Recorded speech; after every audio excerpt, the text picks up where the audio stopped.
Racing isn't easy, but experiencing it is. iRacing puts you in the driver's seat with the industry's leading sim racing game. Drive on laser scan replicas of the greatest racing circuits from around the world. Go head-to-head against other drivers chosen by skill-based matchmaking to ensure competitive racing at every level. Compete across all your favourite series. In officially licensed cars, engineered to deliver the most accurate driving experience possible.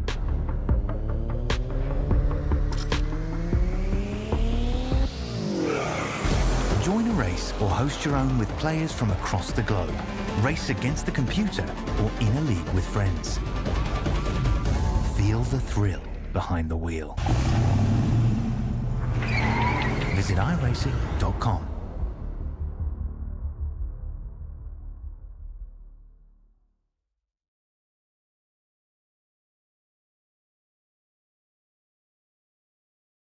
Welcome one, welcome all to SimSpeed TV. It is time for the second round of the iRacing GR Buttkicker Cup for 2024 Season 2. We're at Brands Hatch, and yep, that's the right footage to use. The B-roll is nice and sunny, but in session, it is wet. It's our first wet broadcast of the season here in the GR Buttkicker Cup. It only took us until week 2. I'm Reese Gardner here on SimSpeed TV, live on YouTube, Facebook, Twitch, and Kick. Scott Rankin is with me in the comms box. Jay Kennedy is the one pressing all the buttons behind the scenes and bringing you these live pictures. Scott, it's rain time. Oh boy, isn't it? I actually saw some racing from here in a Formula Ford on Monday night, courtesy of Aussie Car, and I can tell you what, the puddles down through turn number 1, they're immense, and they're right in the way. And Reese, I tell you what, I've had to go digging through the cupboard. It's been a while since I've used them, but I've packed the water wings. They're in, they're working, they're inflated, and you might see me bobbing around in a few puddles around the course. Yeah, you might see me standing out in the rain and cooling down after the hellish summer that we've had here in Perth.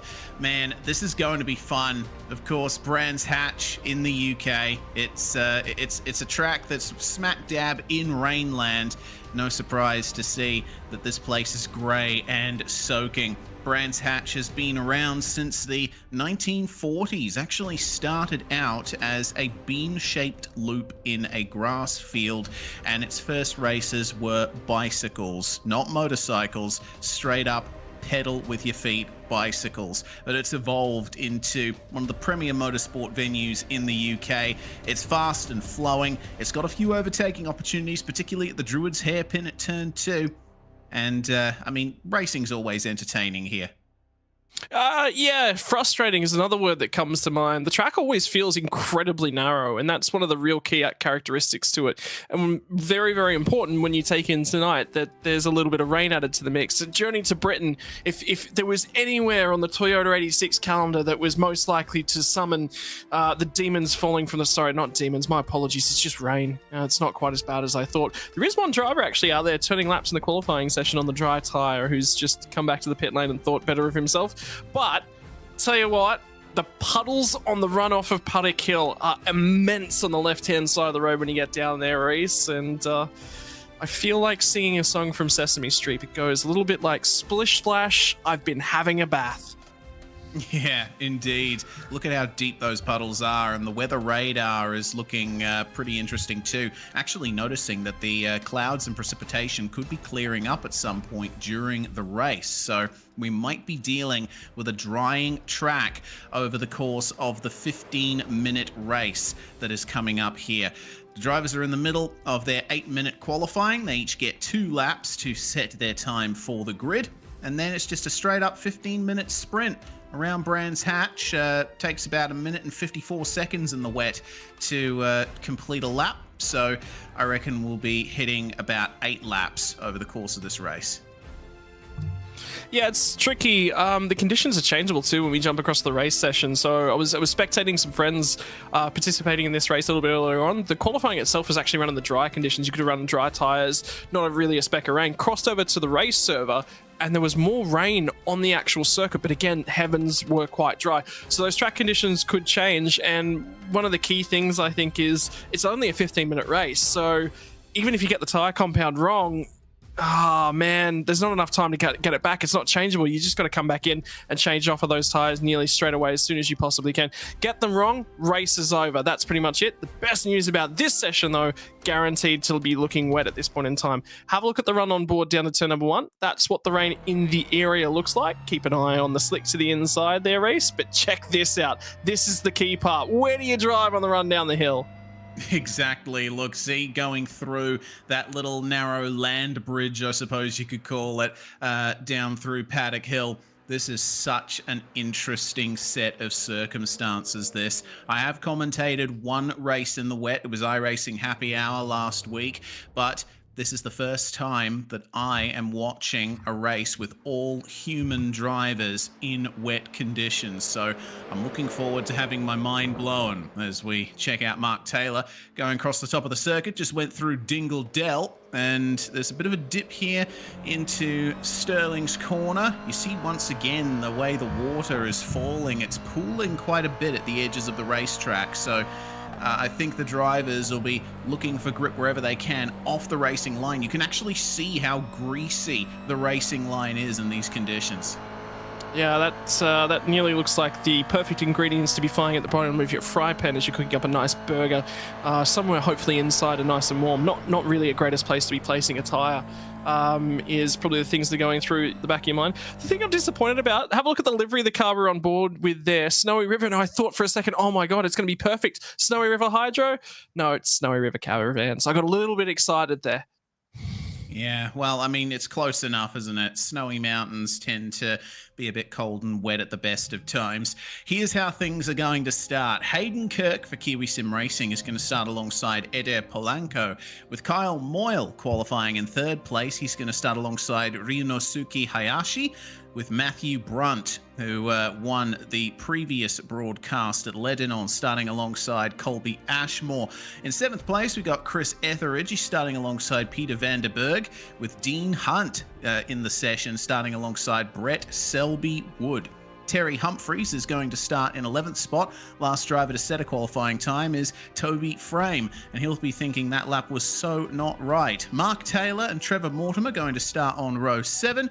We have 16 cars in this field, rounded out by David Crook and Tomas Urban. This is the start then, Scott. The wipers are on. Everybody's looking to get going. Yeah, well, we're going to have ourselves a warm-up lap, and the drivers have just been made aware that we're looking down upon them, scrutinising their every move. Having a quick look as well, I've jumped over to have a little bit of a look at the VRS data pack as well to give me some sort of reference points as well. Generally, a dry lap time around here is actually sub 1 minute 50 as well, so lap times have certainly increased in about that 5-second range as it currently stands. You know, quite a few in those higher lap times as well. 54 seem to be a good target. Track conditions between the qualifying server and moving over to the race session as well seem to be relatively even. Another big point that takes a lot. I don't think we'll see anyone out there this time around. Thomas Urban did switch over to the wet tyres as well, so there'll be no one on the dry tyres. I think that's the right call. Yeah, I think so. Even if the track starts drying out, wet tyres will, I think, be more than okay in drying conditions. There are the compounds that everyone is using, blue wet compounds, and we're waiting now for the pace car to get going. It seems that Hayashi was a bit impatient to get rolling. No one else had started yet, but we are away, and we can get another tour around Brands Hatch in the wet. All of the spray being thrown up by the cars at the start of the race when everyone's together. It's going to be really tough to see where you're going. Yeah, it's going to be difficult, but I tell you what, Reese, there was only one thing I wanted for my birthday, and it was a big old case of downpour in England.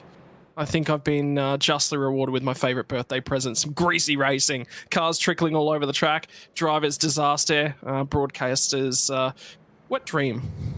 Yeah, well, there we go. We've gotten a few puns out of the way. Happy birthday to you, Scott. We really do appreciate you working on your birthday as we go onto the Grand Prix loop here on the formation lap. this is the part of the circuit where things really get dicey, because this is where the fastest corners on the track are. You have this long back straight coming up into the woods, and then Hawthorne's the fast right-hander. Usually in the wet, you got to stay off the racing line, but I don't think you really have a choice in a corner like Hawthorne. Yeah, it's tricky. All of the corners up sort of through this sort of sector. It's difficult. And the other thing about the wet line as well is that it always tracks towards the outside of the circuit up and through this section. You're crossing over it. So no matter what section of the road you're on right through these couple of corners right here, you're going to have to cross across that rubber. The other problem is you've also got to stay from those curbs on the outside and the inside. You're going to see a lot of cars trickling left and right. Don't forget fixed racing setup to Reese. So those traction controls and ABSs, the drivers have got no assistance. They can't move between the different traction control and ABS settings. So it's going to be a difficult one. Yeah, indeed. You're locked in as soon as you get into the session. Following Hayashi here, he seems to be taking a few liberties. He's actually getting quite a bit sideways here on the formation lap, and he's actually out of line coming into the final couple of corners. So, he should be on the outside coming up to the green flag. I don't know what the deal is there, but I guess we'll sort that out later as the green flag flies, and we are racing in the GR86 Buttkicker Cup. Hayden Kirk leading the way across the line as he goes wide coming into Paddock Hill. That is the fastest way around in the rain, and watch as they come through the puddles. See how much spray is hooked up here. Coming into Druids then, Hayashi all over the back of Polanco, but nothing doing for the time being. He gets a better exit though, way better exit out of the hairpin, and moves into second. And one of the key factors as well is Eda Polanco just bogged the car down as they got through here. This is really tricky. Where do you run? Because the corner is so narrow as they get to the bottom of the hill at turn number 3 as well. And the puddles are all the way out there. But that's just the fastest line. You've got to be all the way out to the right-hand side. And then you just got to hope and manage that throttle pressure to make sure that you can get out the other side. Wide at turn number 4 seems to be the preferred line. And then cut in nice and late. That's your wet line. Cut in late, square the corner off a little bit and get the drive off the inside. But Toyota 86 has got to carry that momentum, Reese. Yeah, they're slow cars. They are light as well. Not as light as an MX-5, but they still carry a lot of good corner speed, and they're a very pointy car. Look at this. This is fantastic racing here for 5th, and there's someone off in the background. Peter Vanderberg has found the wall at the top of the circuit. Unfortunately, looks like he's escaped major damage, though, so he is hoping that he'll be able to keep that going. Meanwhile, it's all going off here in the midfield. Colby Ashmore holding off a 3-car pack of Brunt, Hunt, and Selby Wood. And Brett trying up the inside of Dean coming into Sterling's. But Dean will defend and use the outside line to accelerate the corner a little bit better. Have a look at the run that Dean Hunt has here on Colby Ashmore, trying around the outside of the final corner. Hunt is carrying a lot of speed. And you can see that he's looking very comfortable in these wet conditions. Not entirely comfortable, though, as that oversteer betrayed. Yeah, but for the Toyota 86s, remember what's one of the things you really want in a wet setup car? You don't want a highly sprung car. So the Toyota 86s will be helping the drivers with a little bit better body roll, sitting on those tires more correctly, and then you come through the puddles at turn 1. It was Brunt who was quick last week, but this week, wet conditions may not be a rainmaster just yet. Yeah, potentially not. One driver that is... Oh, Hayden Kirk! He's gone for a spin. He caught the painted line on the outside of Graham Hill Bend. Got to be careful of the re-entry as the field comes through. Our leader out of the running. Well, he's not out of the running right now, because remember, 15 minutes, still that time for a mistake to creep in. First lap times came in. Fastest was a 1:59 from Ryunosuke Hayashi as well, but I think it might have actually been the Kiwi Sim Racing driver of Hayden Kirk was a touch faster. Yeah, 58.9. So times are significantly slower. You're looking about 10 seconds slower than what you'd be seeing in the dry at the moment. It's actually not all that different, Reese. I thought we might have been a little bit further beyond that, but in quite a good window here, and this will tell the story of what happened on that first lap. Oh, yeah, the number 10 of Kyle Moyle going for a spin coming into Jim Clark curve, and that has ruined the front right suspension of the car. Here's what happened to Hayden Kirk, meanwhile. He just, you could see it happening even there. These cars do have ABS, but you've got to be careful not to get the rear end sliding on the way into a corner. So unfortunately, out of the battle for the lead, which is being held by 3.5 seconds by Ryunosuke Hayashi, but it's all going off behind. This is an incredible pack of cars. Matthew Brunt is at the head of it with Chris Etheridge, and Dean Hunt goes spinning off. The same can be said for Brett Selby Wood. They both find the gravel trap at the final corner of the circuit. Well, one thing's just being confirmed. Being in a team with being on a team with a name that should do well on the wet does not automatically translate to skill in the wet. Frog Leap Juice Racing, well, the rain skills might have been left in the tadpole stage for Dean Hunt. Yeah, unfortunately, he lost that all on his own, and with heavy damage to the right-hand side, no surprise to see he's jumped that straight into the pits to get the fast repair done. Kyle Moyle gets his car repaired as well. I haven't seen a trace of Selby Wood in the lane just yet, so we'll keep our eyes here on our leader, Ryunosuke Hayashi, who is driving a very controlled race right now.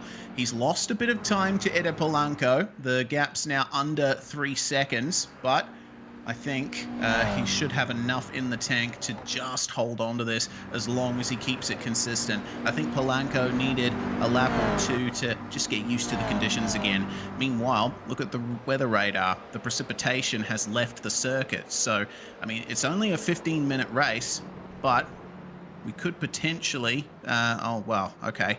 You zoom out and you see that there's another bank of rain on its way. But fighting hard is the number 15 with the number 3, and off goes Mark Taylor. Many drivers having a lot of issues keeping the cars stable. I'm just wondering, I'm looking at that and going, surely not.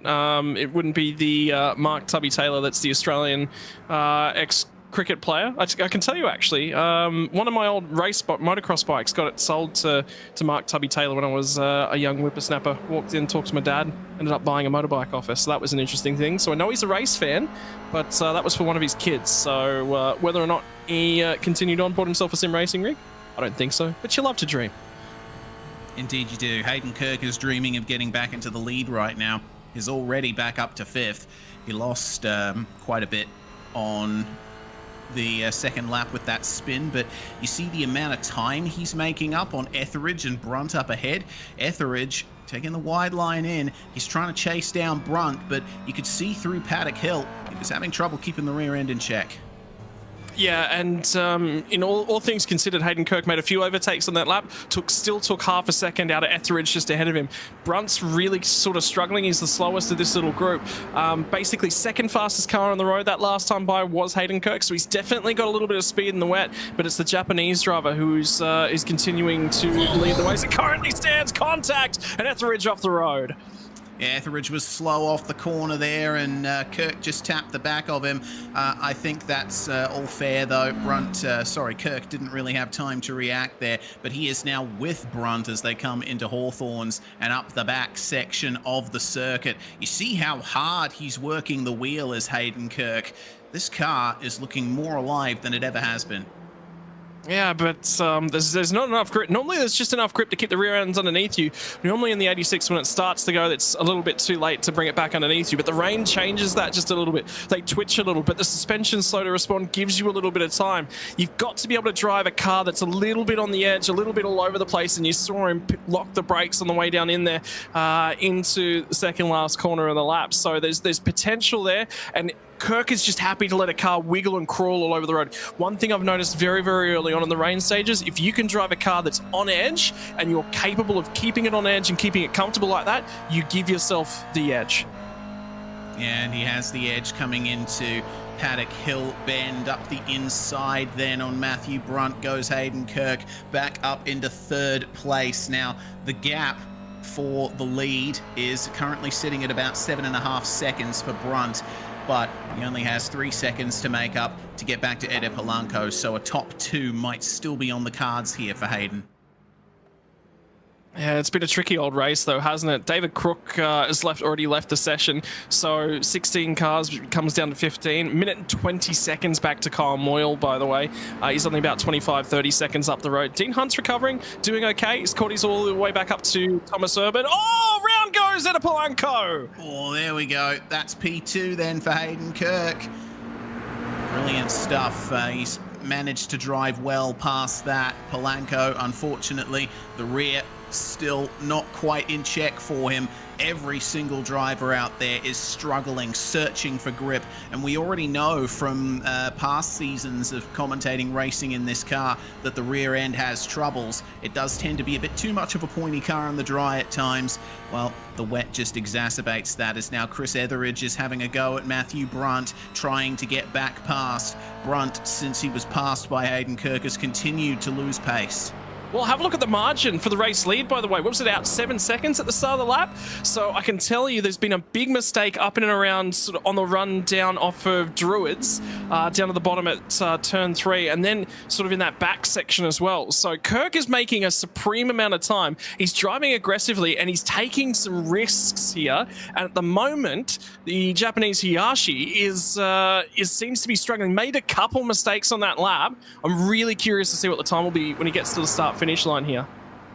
Yeah, 56.8 to 8. Yeah, 156.8. That is a lot of time lost. And I actually went back and looked at that lap for Hayashi. He didn't make any big mistakes. There were no big slides. I think he's just not pushing as hard, maybe trying to just preserve the lead, drive within the limits of the car, as that's a problem then for the number 9 of Trevor Mortimer. He was running in 8th position at the start of the lap, and another driver's had issues there. That's Tomasz Urban. Falls down to 13th place now. That's Terry Humphreys that's just gone past him. Humphreys was the driver who started in 11th place. There's plenty of big winners and losers in the wet conditions, but the winner is us, because we get to watch this fantastic battle for 3rd place. Ede Polanco trying to get back on the podium. Etheridge, having gotten past Matthew Brunt, is now having to defend. Yeah, you see the thing for Mortimer was he actually had a KFC delivery. He was taking on his second job. Uber Eats had to drop off some KFC at the side of the road. So that's what that one was about. But I tell you what, this battle, and look at the lines as well. They're a long, long way to the left-hand side of the road. You've got two options. Either you can get to the right-hand side of the grip nice and early, turn and point it. The problem with the 86s is that you can't get the drive off. You've got to carry the momentum in the corner. What that means is you've got to be wide on entry. Try and get the bite down, keep your speed up, and then on corner exit, you just got to hope and balance that car all the way up. That's the only way you can keep enough speed up. When you've got a lot more horsepower underneath you, you can turn down, cut the corner back early, and get on the power early, get the drive off the corner. These cars just not an option. No, not an option at all. The battle for the lead has closed right up though, and Hayashi, big slide off of Clark Curve. Hayden Kirk, despite his spin earlier, has gotten back on the pace, and he is absolutely destroying the lap times here. 151.7 for Hayden Kirk. That is 2 seconds clear of Ryonosuke Hayashi's fastest lap time so far. And Chris Etheridge has made a couple spots on that lap too, Reese, something to keep in the back of your mind. He was almost exactly a second slower. His 9.84 was the amount of thousandths of a second that Chris Etheridge was slower than him, and Etheridge has nearly gone around at turn 3, down at the bottom of the hill. So Etheridge is struggling as it currently stands. And this is going to be the battle for the lead. I tell you what, keep an eye on this spray. Have a look at the difference in line, and Kirk wiggles all over the road, trying to keep some momentum up. Yeah, the rain's come back after a bit of a lull, and so now the conditions are going to rapidly deteriorate again. Etheridge was able to keep Brunt and Polanco behind him, but not much he can do here with the inside line for the Synergy Sim Racing driver. Up the inside at Hawthorne. Etheridge goes in a little harder, carries the outside line. That's where the grip is. Beautiful defense. Nice sharp stones, nice sharp bite on that tire. And again, have a look at the line as he comes off the next corner as well. Really, really high. The good opportunity, though, for Matthew Brunt is he can see that now and he can make some adjustments. He's got a little bit of time. But the problem is, Reese, we will get the white flag this time by. There's not going to be enough for 2 more laps is only going to be the one. So the risk is, does Brunt make those adjustments now and have a very, very risky last lap where he's guessing everywhere? Or does he just go, look, I'm going to lock it down. I'm going to see if I can just conclude this race in 4th spot. Well, Barney waves the white flag as our leaders are only separated by 0.3 of a second. This is fantastic racing here, and Kirk will go to the outside of Paddock Hill Bend, switch to the inside where the grip is, but Hayashi is covering him, defensive now into Druids. This is going to give Kirk a little advantage around the outside. He goes in harder, but too hard, and Hayashi will keep the position. Yeah, but in the wet, you want him to block you. You want him to cover the line, because then you just go to the other line, get a little bit more bite on those tires. Again, look for the crisscross, gives him a tap at the apex, pushes him out onto the slippery stuff. And now Hayashi's in trouble here. He's going to cover it again. He's not going to be wide enough when they get down to the apex down here. Kirk's just got to time it. He's already to the outside. Look at him go. Room is left on the outside, but not much. Hayashi gets turned. Didn't leave Hayden Kirk much room on the outside to work with there. And the driver who was leading for the majority of this race re-enters the racetrack in a dangerous fashion. And that almost affects the battle for what is now 2nd place. Matthew Brunt now has to defend from Eda Polanco. Polanco's comeback has been incredible. Yeah, but Etheridge has been the quicker of these 3, and he's struggling to get some traction. Look at the car crawling all over the road at the middle of the corner. Polanco's gone a little bit defensive, covers the outside line. This is Etheridge's non-preferred line. There's someone off up ahead. It's Toby Frame, lapped car. So Brunt will lead as they come down. There's going to be 3 corners left to go, and Etheridge gets a nose to the inside. Lap car is going to make a difference here. Gets out of the way. Oh, beautiful move by Etheridge to get that done. Hayden Kirk is just about to enter the final corner here. It looks like the battle is almost concluded there for 2nd, but Hayden Kirk, after starting on pole and losing it, is going to take the win here at Brands Hatch in week 2 of the GR Buttkicker Cup. As for the battle for 2nd, looks to me like Polanco might just get 3rd right at the end here. Beautiful exit versus Matthew Brunt, and beats him to the line by 3/4 of a car length.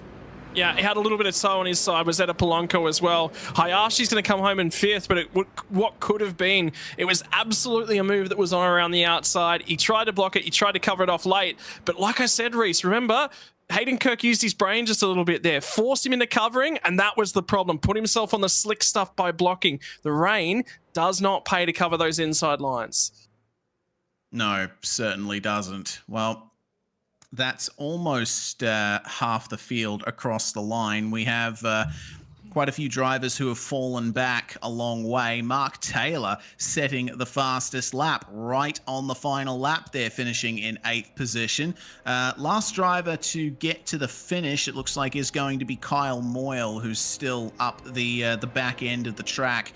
One of the drivers who had to pit for a fast repair, and we're going to be waiting a little bit for him to get to the line here, but at the very least, he's managed to get to the finish.